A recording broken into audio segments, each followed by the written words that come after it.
Assalamualaikum dan salam sejahtera bersama saya Muhammad Dihya Sahlan dalam Berita Pagi Sabah edisi Isnin 28 September 2020. Baik, kita mulakan dengan situasi terkini COVID-19 di Sabah. Dua kluster baharu dikesan di negeri ini semalam iaitu kluster Buang Sayang di Sepitang dan kluster Kampung Sakong di Semporna. Ia menjadikan jumlah kluster COVID-19 di Sabah kini 10. Berdasarkan infografik Kementerian Kesihatan dan Kesejahteraan Rakyat Sabah, sebanyak 124 kes baharu dicatat semalam menjadikan jumlah keseluruhan 1,670 kes. Daripada jumlah itu, 53 kes dikesan di Lahad Datu, Semporna 41, Kunak 10, Tawau 6, Kinabatangan 5, Sipitang 3, KK 2 dan masing-masing 1 kes baharu di Penampang, Putatan, Pitas dan Kota Marudu. Satu kematian turut direkodkan di Semporna semalam membabitkan wanita bukan warga negara berusia 50 tahun. Ia menjadikan jumlah korban akibat COVID-19 di Sabah kini 12 kes. Sehingga semalam, Tawau mencatatkan jumlah kes aktif tertinggi dengan 386, diikuti Semporna 251, Lahad Datu 97 dan 56 kes aktif di Kunak dan selebihnya di lain-lain daerah. Perintah Kawalan Pergerakan diperketatkan PKPD di Penjara Tawau dan Kotes Penjara Taman Ehsan di Tawau dilanjutkan selama 14 hari bermula 26 September hingga 9 Oktober ini. PKPD dilaksanakan di kedua-dua lokasi tersebut bermula 11 hingga 25 September lepas. Menurut Menteri Kanan Kluster Keselamatan Datuk Seri Ismail Sabri Yaakob, dalam tempoh tersebut kadar kes baharu positif COVID-19 di kawasan berkenaan mencecah 2 angka sehari seperti pada 23 September sebanyak 107 kes baharu dilaporkan. Sehubungan itu, PKPD di kawasan berkenaan dilanjutkan selama 14 hari lagi selepas mengambil kira penilaian risiko terhadap penularan wabak tersebut. Bagaimanapun, penduduk di Tawau tidak perlu khawatir kerana keadaan di luar penjara Tawau seperti biasa.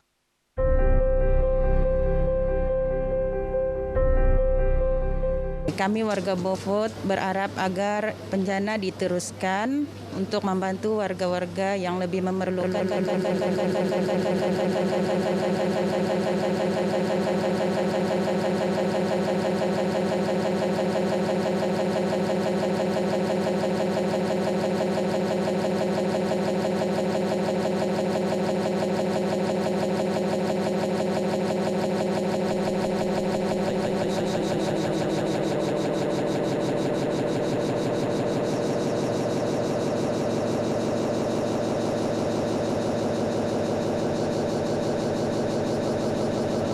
Kestabilan ekonomi dan kesejahteraan hidup di pelbagai peringkat.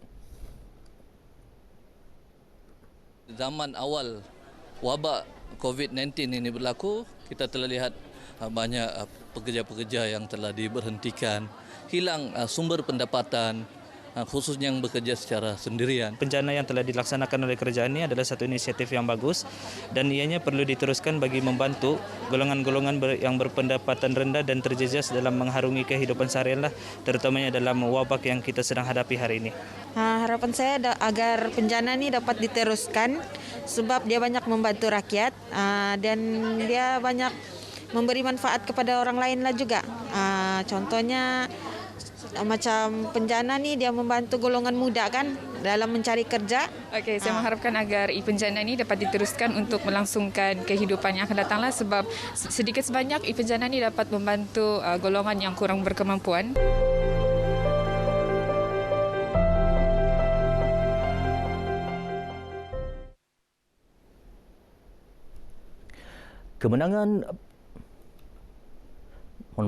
Keputusan Pilihan Raya Umum Dewan Undangan Negeri PRU Dun Sabah ke-16 yang memihak kepada Parti Gabungan Rakyat Sabah GRS membuktikan rakyat negeri ini mahukan sebuah kerajaan negeri yang stabil bagi menjamin kestabilan ekonomi dan kesejahteraan hidup di pelbagai peringkat. Salah seorang ahli akademik Universiti Malaysia Sabah UMS, Dr. Rafiq Idris menyifatkan keputusan rasmi PRU DUN Sabah ke-16 yang diumumkan Suruhanjaya Pilihan Raya SPR Sabtu lalu merupakan luahan hati rakyat yang melihat kepentingan hubungan baik antara kerajaan negeri dan persekutuan. Salah satu faktor yang penting adalah kestabilan politik dan hubungan yang baik dengan persekutuan. Tidak kisah daripada parti mana sekalipun, I think it's good to have a good state federal relations. Mudah bekerja sama dan apabila keadaan politik juga stabil, ekonomi akan bertumbuh dengan lebih pantas. Beliau menyatakan demikian kepada RTM di Kota Kinabalu. Dr. Rafiq menjelaskan kecenderungan rakyat untuk memilih antara calon muka baharu atau calon yang berpengalaman bergantung kepada situasi di sesuatu kawasan.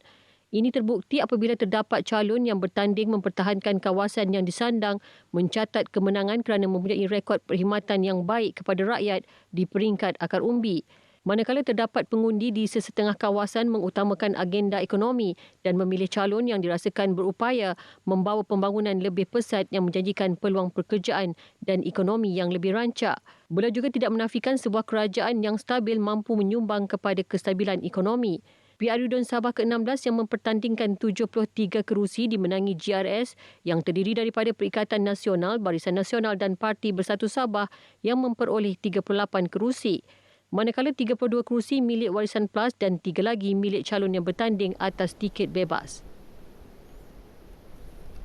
Kemenangan Parti Gabungan Rakyat Sabah GRS terdiri Perikatan Nasional PN, Barisan Nasional BN dan Parti Bersatu Sabah PBS dalam pilihan raya umum Dewan Undangan Negeri PRU DUN Sabah ke-16 menepati jangkaan rakyat negeri ini. Memang saya mengharapkan BN yang akan menang. Sebab orang yang tidak akan suka kepada warisan sudah. Lagi-lagi pada warisan yang YB berkata yang peperangan dekat Lada itu hanya sekadar lakonan saja, yang tembak kucing sama ayam anjing. Itu semuanya macam dia bercakap salah pun ada juga lah. Lagi pun peperangan itu memang ada. Lagi pun banyak sudah tentara yang telah mati, Tuhan meninggal. Saya tidak menjangka, walau bagaimanapun banyak memang di luar sana ada berkata sebelum ini bahawa akan ada satu perubahan besar daripada mandat rakyat yang akan ditunjukkan pada pilihan raya negeri pada kali ini. Mandat yang diberi sekarang ini ialah mandat rakyat.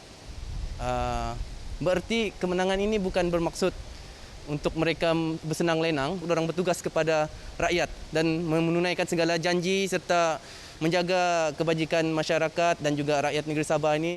Bagi saya, kepimpinan kerajaan baru ini di bawah kepimpinan kita punya Perdana Menteri Malaysia Tan Sri Muhyiddin Yassin.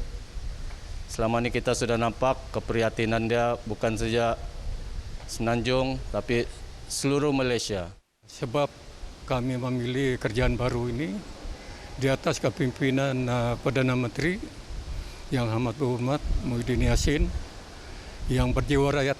Sebab itu rakyat Sabah menyokong penuh sehingga kemenangan hari ini majoriti kepada kerajaan baru ini. Dalam PRU DUN Sabah ke-16, kemenangan berpihak kepada GRS dengan majoriti mudah selepas memenangi 38 daripada 73 kerusi DUN yang dipertandingkan. Daripada jumlah itu, PN memperoleh 17 kerusi, BN 14 manakala PBS memperoleh 7 kerusi. Ya, lazimnya kehadiran calon bebas dalam sesuatu pilihan raya hanya dilihat sekadar mencuba nasib dan bagi merancakan suasana pilihan raya. Jarang sekali calon bebas benar-benar memberi saingan sengit kepada calon yang mewakili parti politik. Bagaimanapun situasi ternyata berbeza dalam PRU DUN Sabah ke-16 apabila 3 daripada 56 calon bebas berjaya memenangi kerusi DUN yang ditandingi. 3 kerusi DUN yang dimenangi calon bebas dalam PRU DUN Sabah ke-16 ialah N03 Pitas, N43 Kemabong dan N57 Kuamut.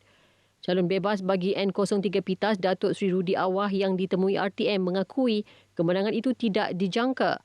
Beliau yang memperoleh 2,918 undi menang dalam pertandingan 5 penjuru menentang calon BN, Warisan, PCS dan USNO dengan majoriti 559 undi.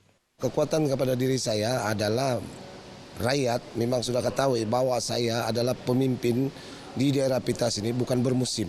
bukan mau bertanding baru saya mau jumpa orang-orang di kampung. Tidak, saya bekerja berterusan, berpuluh tahun saya bekerja bersama masyarakat, maka itu mereka hargai. Datuk Seri Rudi berjanji akan melaksanakan tanggungjawab terbaik kepada rakyat PITAS. Ya, sementara itu, Parti Cinta Sabah PCS yang gagal memenangi sebarang kerusi dalam PRU DUN Sabah ke-16 Sabtu lalu menghormati keputusan rakyat. Bercakap dalam satu kenyataan, Presidennya Datuk Seri Anifah Aman berkata, walaupun kemenangan tidak berpihak kepada PCS, namun beliau berbangga kerana rakyat Sabah telah menjalankan tanggungjawab sebagai pengundi. Menurut Datuk Seri Anifah, PCS sebuah parti yang sangat baharu.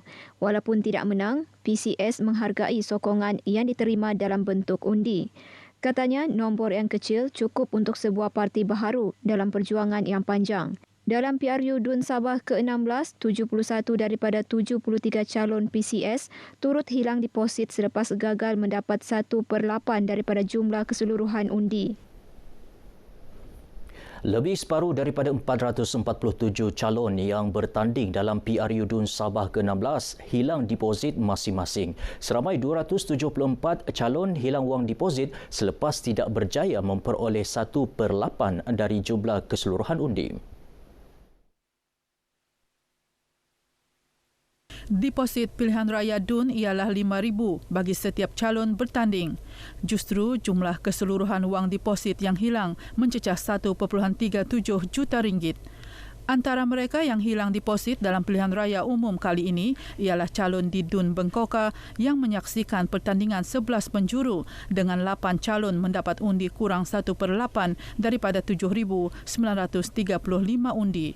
Manakala dua pemimpin utama Parti Liberal Demokratik LDP iaitu Presiden Kehormat Seumur Hidup LDP Tan Sri Chong Kah Kiat dan Presidennya Datuk Chin Sup Hin turut hilang deposit masing-masing di DUN Inanam dan Api-Api.